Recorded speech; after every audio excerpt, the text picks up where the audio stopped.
Welcome to the Centurion's Path, a podcast about the life and the trials and tribulations of those who serve. This podcast is about the heroes who protect our communities.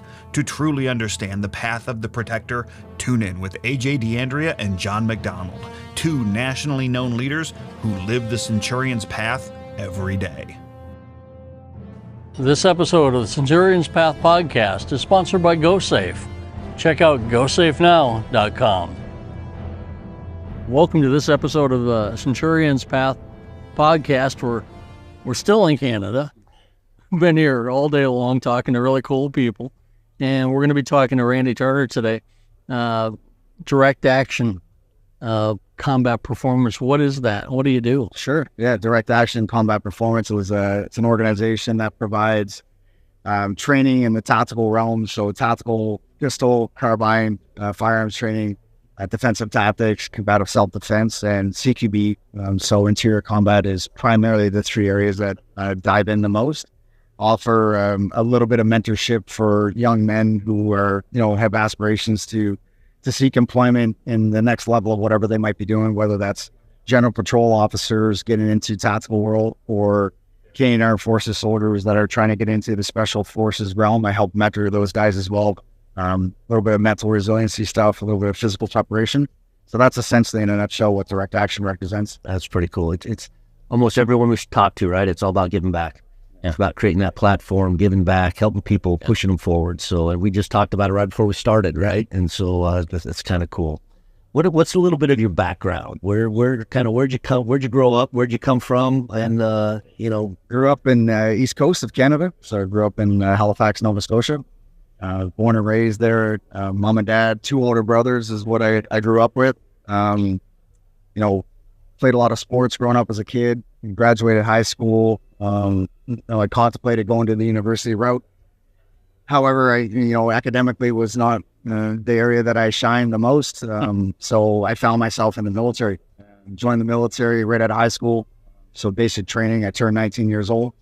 Did that for 21 years. Of those 21 years, I served 16 years with an organization called Joint Task Force 2. Yeah, so that's where I spent the majority of my career before retiring at the end of 2019 and then starting the business. Wow, that's a hell of a career. We could probably talk the next week about what you've done. So very honored to have you here. Thank you. And you were teaching yesterday, right? Yeah, yesterday and today. Yeah, we were going to grab you yesterday, and I'm like, no, he's in the course, and I was going to come find you, and then everybody hijacks you. So I would love to be just been a fly on the wall and some of the stuff you're doing. Where do you see the trends? What do you see the trends as far as that dynamic training that you're doing, kind of where it's headed? The trend that I see the most with municipal law enforcement, provincial, and federal, very similar, and it's a hesitation. It's a hesitation based on optics of how things are viewed by others. Without question. So hesitation is the biggest trend where guys see that a solution is in front of them and they question what they should be doing because of a few factors. And one is, will they have support from top cover? Right. Or will they be ridiculed by the public for doing their job? So I see a consistent trend with hesitation in terms of going hands-on. Right? So we're in a dynamic scenario where things are happening and unfolding in a chaotic environment. For us that have walked those shoes, we know that making those decisions in a split second are not as easy as some people like to think they are. Right. So what I see is guys are, they're trained well. They have the training. It's the hesitation, and I do think that part of that is from training, but also part of that is from the ramifications that they're concerned about beyond the receiving end from. Yeah, we've seen that, just explode really since 2020 as far as ridicule, second guessing, and then legislation that's come in. And so everyone in my own state in Colorado, there has been, I guess I could say this, an actual assault on law enforcement, right? On what we can and cannot do. And so when you've got these young guys, they question it, right? Yep. One, they question, should they even be doing the job? Right. Right? Is it worth doing the job? And I think the ones that are doing it for the right reasons, right? They stay, but training like you're providing is what allows them to de-escalate situations faster. Great. We all know, right? When it is chaos and we let it continue, it becomes harder then to control that, right? And I've seen a lot of agencies, to my dismay, walk away from some of that hands-on. We want to talk about de-escalation, but going hands-on is de-escalating. I agree. Would you agree? Yeah, I would agree. Right? I agree that the form of de-escalation, if we've read it in a situation where, a ballistic response is not required, the person is unarmed, but maybe they're emotionally disturbed, or maybe, they have a chip on their shoulder, and today's the day they don't want to give a police officer a hard time. The sooner we go hands-on, the sooner we get this person in handcuffs, the sooner we get home to our loved ones, the sooner the situation is solved.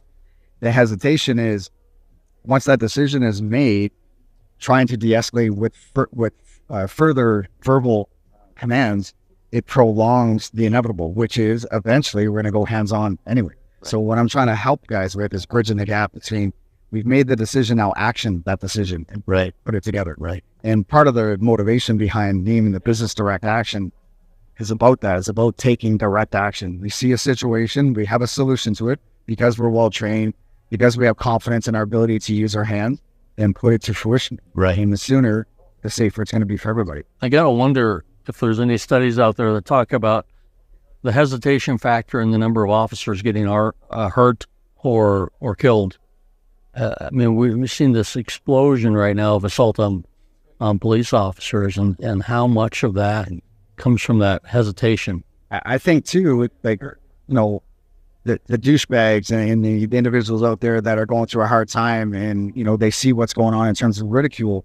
They're aware that now police officers are hesitant to take action, and for that they become empowered. Right. So it's gone a little bit backwards, in just my opinion, in terms of, okay, we need to regain the initiative. We need to kind of set the tone and let people know, listen, there is right, and then there's the opposite side of right. The sooner we let people know these are the consequences for your actions, and the sooner that we put that implement those actions, the sooner I believe that's going to spread, where these bad guys or these people with evil intentions, they're going to realize, if I step out of line, there's consequences. Right. I'm not sure I want to be on the receiving end of those consequences. And we do a bad, we have fallen where we allow those things to grow. I don't know how you feel about this or what your thoughts are, but towards the end of my career, I saw that there was a heavy, that officers would rely on technology and thinking that is going to work. Ultimately, you still have to go hands-on, right? Yeah. And that reliance on some of that technology is out there, not to name them, but we could all go down the line, right? I think we all know kind of what I'm talking about.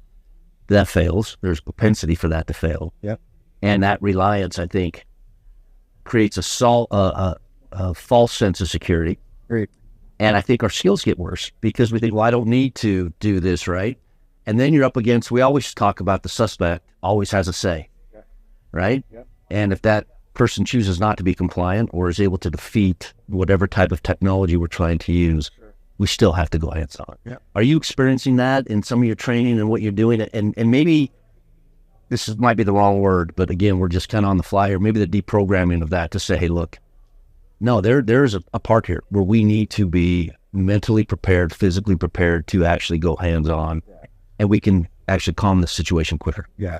Yeah, I think we put a lot of emphasis and a lot of heat light on tech, and tech has its place for sure. I wouldn't suggest for a second that it doesn't. Well, when it comes to the physical attributes of actually, apprehending a subject that needs it, we would all love to have more confidence in one realm or another. We don't just wake up one day with more confidence than we had yesterday. We gain confidence through repetition. And, some people are reluctant to get involved with DT for an example, out of fear of injury, out of fear of demonstrating a limitation that they're, not proud of. So in other words, they don't want to have exposed what they're not so good at. Right. So rather than doing it and building confidence and getting better at it, they will find a way to avoid it. Sure. So some of it is on the members. Some of it is on the officer to take ownership of that and become more confident by doing it. And some of it is a little less reliance on the tech, right? So sure, it'd be great to send a drone into a building that maybe we're gonna apprehend at some point, and so that fails. Then what? Yeah, you still have to go in there. You still have to be there. And even if that tech is successful, and we still have now we have a more clear picture of what's on inside. At the end of the day, you're still going in, and you're still going hands on. It's just going to be prolonged. Exactly. Well, so yeah, I do think a bit of a heavier emphasis on tech over the last maybe decade. Yeah. Which then the knock-on effect is a little less, confidence building in hands-on skills. Right. One of the things that I've been hearing recently is that younger generation going into the academy, they have less of a skill set with interaction as they're really tied into technology interaction. Yeah. But that also has limited, the technology interactions limited kind of that schoolyard, fist fights we used to have when we were growing up, and then you go on your way. But a lot of cops coming into the profession have never been punched in the face. Nope. Sure, sorry. So they've never experienced that physical action of violence before. How challenging is that to teach that to somebody that's not experienced that? It's actually not that difficult to help train somebody to get into those uncomfortable positions. Okay. Once they have demonstrated a willingness to do it, then as a trainer, the onus is on me to do it in a progressive, systematic way where they're not going to get hurt, but also they won't become gun shy to want to get into a mix. Right. If we put a set of boxing gloves on somebody and say put a mouthpiece in, grit down on a mouthpiece, and we'll see how this goes. Yeah, we may not have the positive effect that we have, right? But if we build that in a progressive manner, let people be okay with being uncomfortable and understand that it's okay. It's okay to be uncomfortable with something. Right. The more we do it, the more comfortable we become with it, and then it becomes natural. Then it becomes part of our DNA. And something, that I've experienced in the trainings that I do is they want to be there. They want to learn, right? And so they're open. It's trying to get the ones that are on the sidelines, right? Or trying to pull them in to say, hey, look, this is better. They know it's beneficial, right? But it's like you said, it's that concern of actually showing that, maybe I'm not so good at this. And instead of just owning that and saying, hey, I want to get better, there's a reluctance to step in the hesitation, right? For sure there is. And I think the majority versus the minority, right? Yeah. If the majority are owning it and, they're getting after it, they're sweating, they're bleeding, on the fringe, the minority, they're going to see they have two choices. They can either get in on it, get better at it, or they're going to be left behind. Right. Right. They're going to be in the back burner. Right. And maybe they'll find employment someplace else, or they could be value at it, but maybe, just maybe, this particular wheelhouse might not be the fit for them. Exactly. And it's an interesting thing. We a lot of experience, unfortunately, in the active shooter world, right? And then kind of talk about we're going to stop the killing, stop the dying, start the healing. Those are kind of those three things that are at the forefront. Right. And we understand it to its core. And after some maybe failures in the States and ridicule that's come down, there's this huge fear of what's coming my way. What's the lawsuit going to be? Am I going to be in trouble? The optics. Instead of doing what we know we should be doing, we start to get concerned about the optics. And I think in a lot of our trainings, that's hard to switch the gears on those individuals. Right. Yeah, that hesitation between what's going on between our ears, then once we've made that decision, then actioning that decision, that hesitation causes delay. As the delay, sometimes the cause of that delay is the fear of what will happen. If I do my job, will I get in trouble? Right. If I don't do my job, what will happen either to me or my teammates? The way that I see a fix to that or a solution to that is trust. Like heaven and trust doesn't, we don't just give trust. Right. Mm-hmm. Right. It's groundless through time. Right. If we have, a specific chain of command, for example, that we have trust has got our top cover. We know that they're going to do whatever they can to help protect us. In turn, that chain of command, whoever it might be, they trust that the officer is going to make a wise decision. We're human beings. We make mistakes from time to time. But if that trust is a two-way street where boss trusts me that I'm going to do my job, I feel more confident in doing my job. Right. Where the chain of command says, we've trained this guy or this group of people the way that we need to. I trust they're going to make a wise decision. Yeah. So that trust is a two-way street. Yes, it is. And if there is a falter in the foundation of trust, be difficult. There's going to be blocks. There's going to be hesitation in making that decision, or the fear of, will I get shopping? Am I doing the right thing? Right. We see it all the time. When we do our leadership stuff, we talk about, kind of 3 responsibilities from the leadership, which I think helps develop the trust. And that's, the first part is, getting our guys prepared for the job. That's the mindset, the training, the tactics, the tools, the understanding, right? A solid foundation, whether that's case law, whatever it is. That's that solid foundation that lets them operate with fidelity when they're in whatever dynamic arena they're at. The next step, and I just want your opinion on this to see, if you can add something or you can disagree with me, that's fine too. But the next part is, and this is where I think we start to fail. We talk about, in my opinion, the weakest link in law enforcement is that the executive leadership, as far as what are we actually doing? How are we handling the community? How are we handling our officers? What are we actually doing, developing? And that second part is being present during the event to make sure that they have the resources, not a wallflower in the command post that's just kind of over here, but actually involved, and then standing forward, calming the community down, tell everybody, hey, we're going to look at this, but let's take a breath. Let's wait till the facts come out, right? Yeah. And unfortunately, I don't think we see a lot of that. We have that, then we have more fidelity with the troops because they know, hey, listen, this guy's got my back. He's going to stand, and if you do something wrong, you're going to be held accountable. It just is what it is, right? For sure. But let's let that figure of the agency actually be present and have their officers back immediately, right? Until all the facts are out. Not, in a frivolous way, but in a way that the community understands where they're, and their officer knows that, hey, we're going to wait. We're not going to get prejudged. And then the third prong is not necessarily about this, but that's getting them through the rest of their career. Yeah. Having a platform there that allow, they're going to run to their desks for command. You say, we're going to go do this. They're going to, I owe it to you now to have something in place to help you get through the rest of your career, whatever that is, mental stuff, the physical stuff, and continue the training and continue to be progressive so that we can deal with whatever's coming our way. And that's kind of the 3 things when we're talking leadership, right? And I think if we're strong there, our officers, our members have more fidelity in what's going on and allows them to operate a little more freely and do what needs to be done.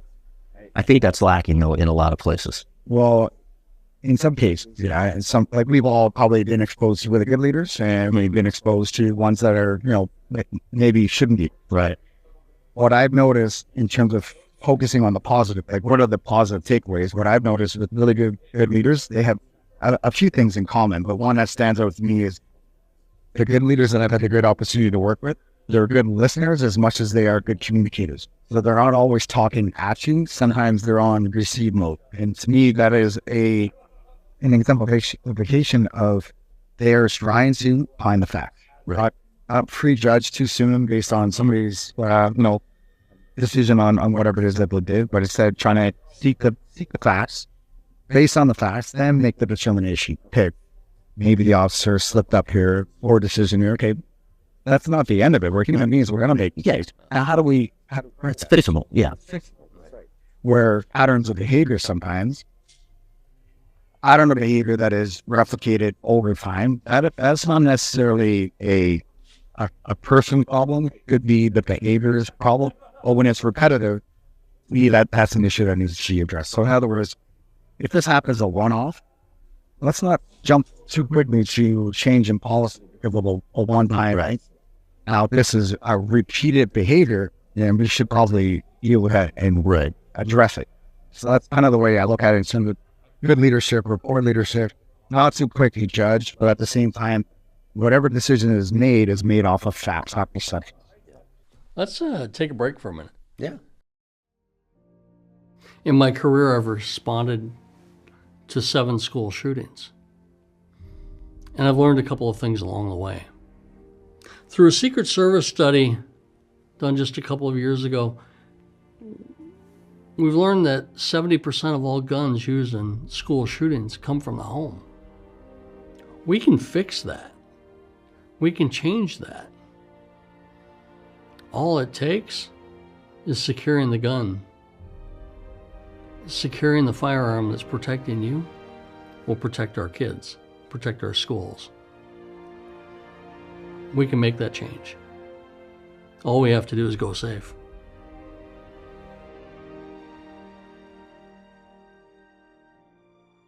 Absolutely. Do you primarily work with individual officers or agencies, or is it a combination thereof? It's a combination. I would say over the last 9 months, probably 60% of who I'm involved with is policing organizations. So I will go to them to provide training, whether it's 2 days up to 5 days. That's about 60% law enforcement, probably about 20% to military, and then about 20% to general public who, they just see what's going on in the world. They're very aware, and they just want to be a little bit better prepared. Do you have a cadre, or is it your sole operating training? So right now I have a few guys that will help me out with contracts from time to time. So depending on the complexity of the contract, it's you need night vision, for example. I need a few extra sets of eyes to help me out, for sure. If the group size is small, we want to focus on defensive topics, I might take that one myself. But yeah, I'm in the process now of building a little bit more depth on the bench. So we have some guys that we can lean on. It's hard. It's always a process. It is. And, I'm very aware that I'm protective of the product. And trust me, I get it, buddy. And, just handing this out to anybody, we talk a little bit about the trust. There are guys for sure who I used to work with, I trust wholeheartedly. Right. But either they're not in a position to come on board yet, or they're interested, but they're not confident in what I'm delivering. So for me to just give it to them, and then they do whatever they want with it, I'll be honest, I'm just a little bit hesitant. I'm right there with you. I get asked all the time, hey, why don't you do some train-the-trainer stuff? And it's hard. Yeah. Because you don't know where it's going to morph. You don't know where it's going to go. Is it delivered with the same passion and intent? And, I would much rather keep my product high and my course rolls small. That way I know what they're getting. And I get a chance to build rapport with each one that's on the receiving end, get to know them on a first name basis, find out if they've got family. Right. When the groups are small, you can do that. Now, when the groups get large, sometimes you might spend 5 days with somebody, and at the end of those 5 days, you may not even know what. Exactly. How many do you typically train at once? Typically, a group size that I'm comfortable with is 12. Okay. That's a good number. That's a good number.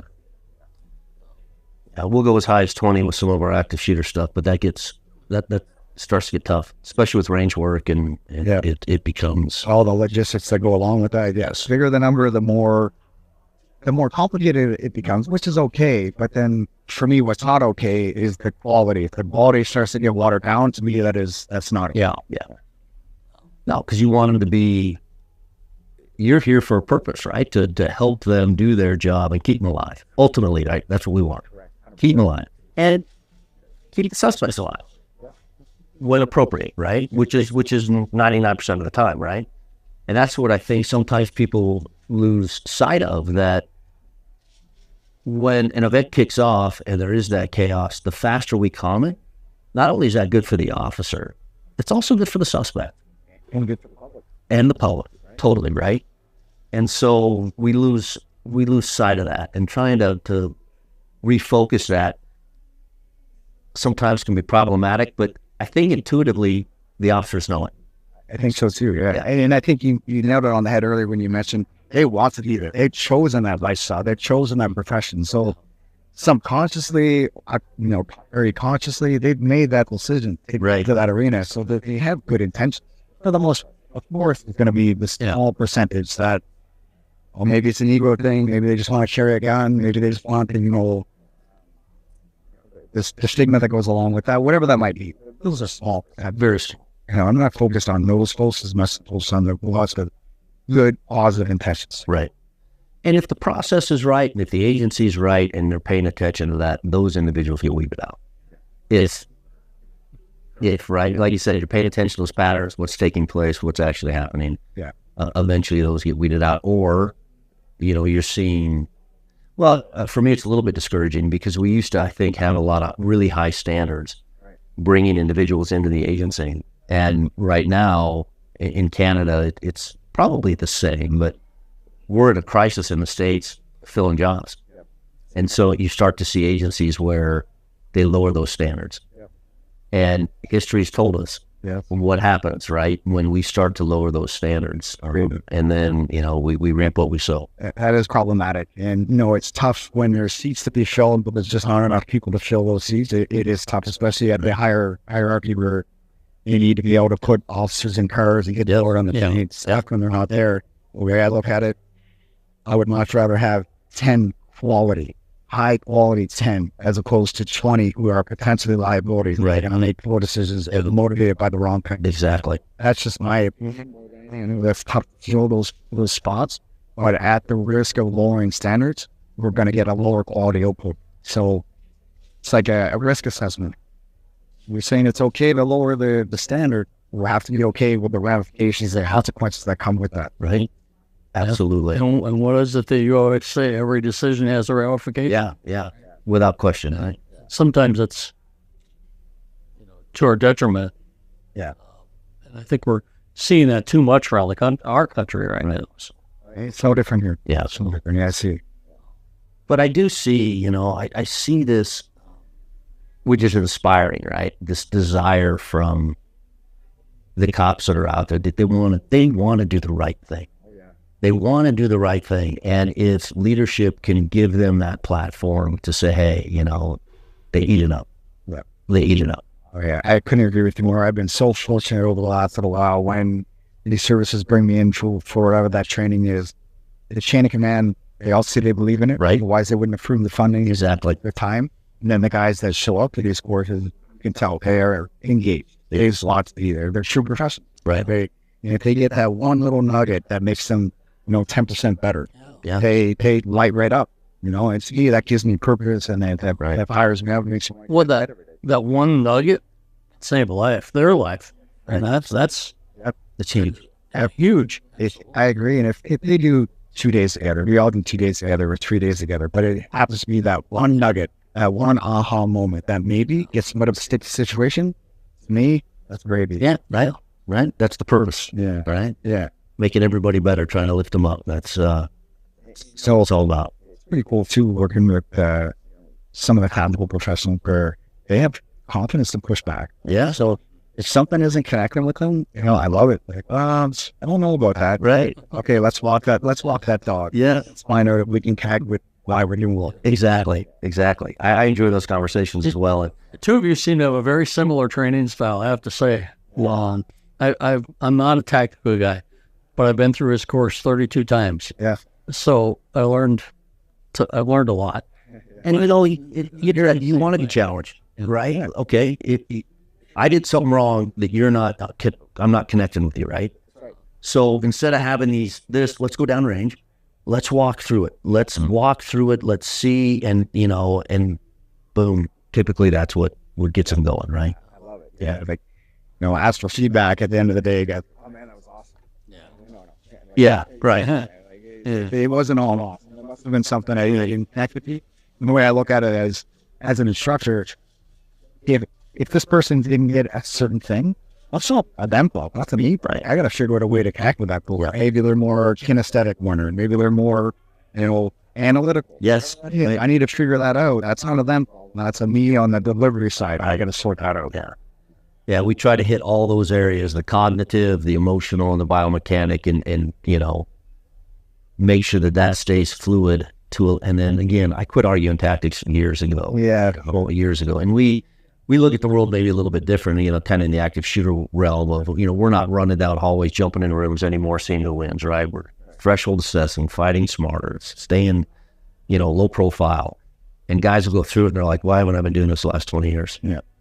And the science behind it proves it. Right. You go to, Force Science or some of these other entities, right? Or like, the science is there. It's letting them have the arena to be able to do that. And as soon as they experience it, the empowerment level is crazy, and the confidence, and you see it go up, and I'm sure you're experiencing that as well. And it's great when you set up a scenario that is as realistic as we can possibly make it, and it's okay to fail. Yeah. That's where we learn, right? So if we don't give them that arena, we don't give them that platform to make mistakes, right? We'll rob them of an opportunity. Without question, right? Yeah.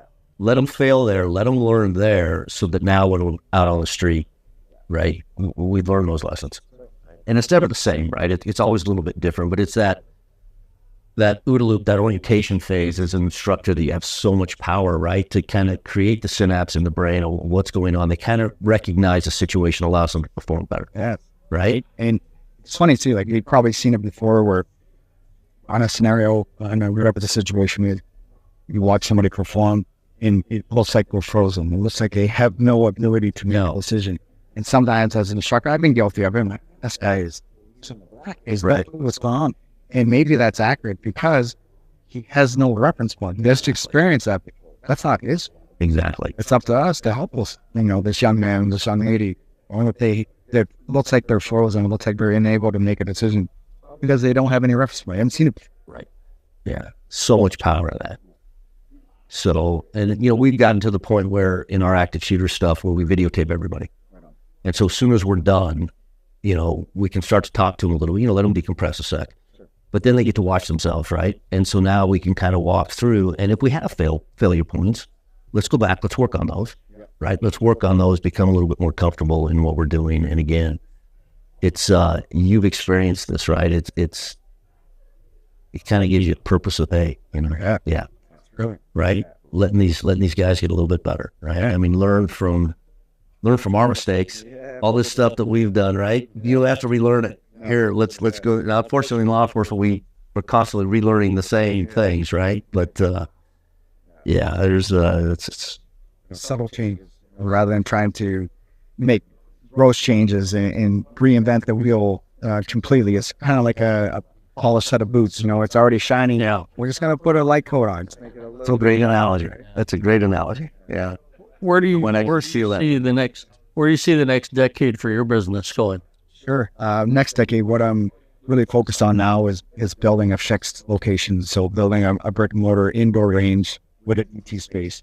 So him and I, we're like in the same place, buddy. I'm listening to you or he's talking. So yeah, like I love doing what I'm doing. I'm on the road a lot. Yeah. Ontario is huge, but huge footprint is huge. So you may drive literally 16 hours to ride 2 days of training and then 15 hours to get back.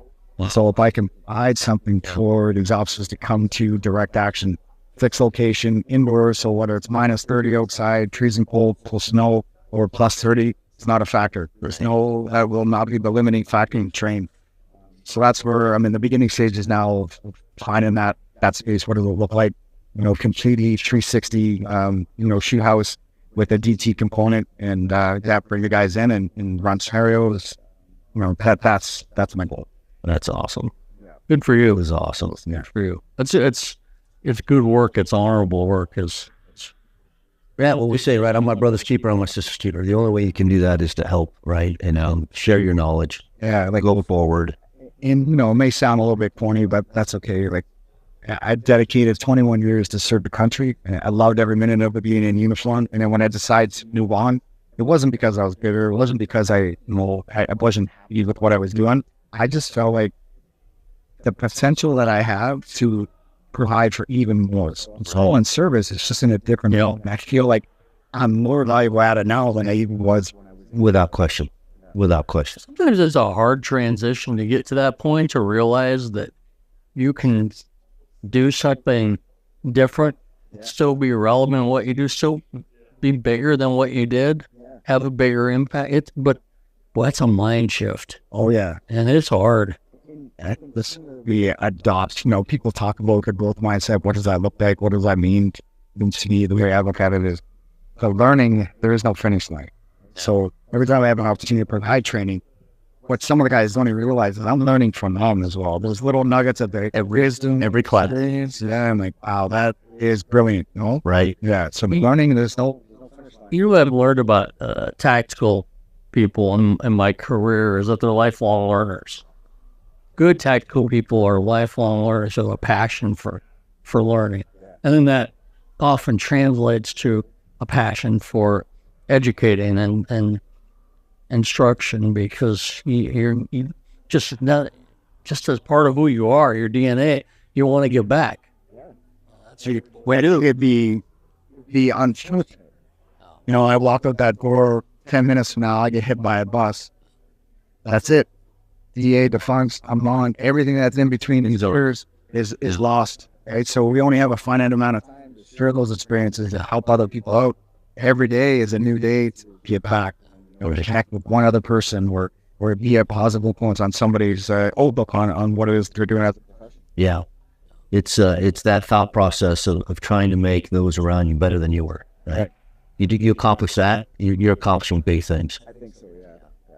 Now, talk to me a little bit about your mentorship stuff that you're doing. Sure. It's pretty unique, and where it is now. I think, to be honest, COVID was a bit of a blessing in disguise because it forced me to pivot because nobody was training. Yeah, no, Nobody was get away from the country. So what I made myself available was reach out to video tutorials with young men who are interested in going to JTF2 or one of the other organizations. So they'd reach out, ask questions, and I realized, like, man, I have something for these young men, and it's not just about how to prepare mentally. It's how to prepare physically, how to prepare spiritually, how to really commit to doing what it is that you want to do. And yeah, so the mentorship stuff, it's really unique, and I absolutely love it. Well, I've had people literally from across the country, reach out to me and have a question about this or that, the other thing. We connect online, and it's kind of like this. It's just a fluid conversation where what I realize is just sharing experiences. Right. This is what I did. I would have done this a little bit differently, maybe a little less of that, right, more of that. Right. Yeah, and it's that unique interaction, because what I need is going to be different than maybe what you need, different than what John needs, right? And the ability to have that unique interaction and provide that direction and information.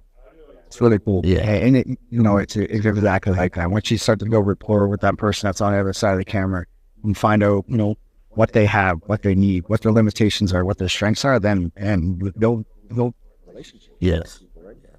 It is a relationship business. Yeah. Totally. From We say start to end. Yeah. So cool. Do you ever travel and train in the States? I'm trying to. So last year I was requested in a organization called the Lab Training Center in Michigan. Okay. So I was requested to go down there and provide some training for 4 different SWAT organizations that were going to come together.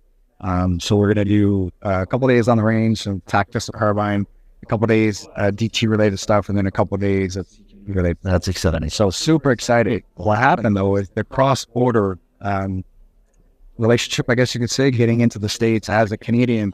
What they wanted to know is why, as an Canadian coming to provide services, why is it not an American?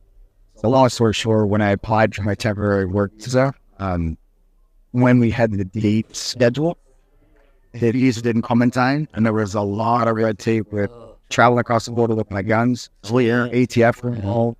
Cross-border services were involved. The embassy, the American embassy in Ottawa was involved. So it was a little bit more convoluted than I really It's harder than people think. Yeah. So long story short, that time period had coming on. Long story short, we're still trying to get it off the ground, but it hasn't been as efficient as I think. Yeah, and those are hard, and those are big beasts and a lot of red tape, and it's gets discouraging for sure. Yeah, But it does. Like, I'm certainly open to it, and I would love the opportunities to connect to some American folks doing very similar stuff. But to be honest, if it doesn't come to fruition, a little bit disappointing, yeah, but I do believe it will happen. It's just a matter of getting those parameters in place, filling out proper paperwork, talking to the right people. Right. I do believe it'll eventually get there. I was just at the Michigan Tactical Officers Association last week, and I've done a couple of things for them over the years, but just a great group of guys. Yeah. I mean, they just want to be better. Yeah. It's like all of them. Like all of them. They just want to be better, and so we always say, right, as soon as you think you're it, as soon as you run a perfect operation, quit. Oh, yeah. Right? Because you just become a hazard. Right. Yeah, there's 3 words I try real hard not to implement into my vocabulary very often. Always, never, or perfect. Exactly. Those 3 things, careful. Never say never, never say always. How many times you heard me say that? Right? And perfect, in my opinion, does not. It does work. I mean, for excellence, but perfect, there's always an area to qualify a little bit, right? Yeah, you go in and listen to some of these after-action reviews, and there's no critique. There's no comments, and you'll pull that commander aside or the team leader and say, "Hey guys, there's got to be something here, right? That we can work on to be a little bit better, right? Because at the end of the day, suspect always has a say, right? He always has a say, or she, whatever it is, right? And I think we have the best plan in the world, and changes that fast. Until that thing happens that we did. You get punched in the face, right? Yeah. Right. Well, thanks for hanging out with us today. It's been just been an honor and a pleasure. We can never do anything to help you. Yeah, without question. I'm trying to think of ways. I do. My mind is spinning. My mind is spinning. And even if it just is in that DT realm, right? Because that's easy to get you down. And, even if, say, we're bringing you down for, a 1 or 2 day seminar or speaking, and that red tape, I think, is a lot easier. Yeah. This, same thing for me, trying to come up here. I know I'm not even going to try to bring guns. It just becomes, and vice versa. So, which is, it's wild. Then, like, we have good intent. Yes.